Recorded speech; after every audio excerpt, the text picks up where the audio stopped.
রমজান মাস আসে আব্বুর অভাব বোঝাতে।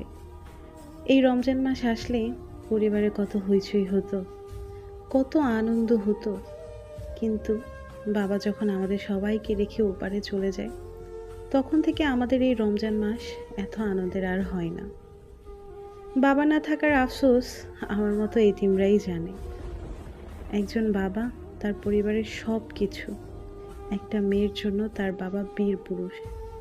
একজন বাবা তার মেয়েকে আদর যত্ন ভালোবাসা দিয়ে যেইভাবে বড় করে, তার কোনো তুলনা হয় না। আমার জন্য আমার বাবা ছিলেন একজন বীর পুরুষ। আমার কোনো কিছু আবদার কখনোই তিনি ফেলেননি।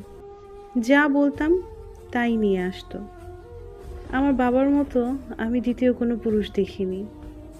বাবাকে ছাড়া এই 10টি বছর কি যে কষ্ট করে কাটিয়েছি, তা একমাত্র যাদের বাবা নেই তারাই বুঝবে। খুব ইচ্ছে ছিল বাবাকে আরেকটা বার দেখার।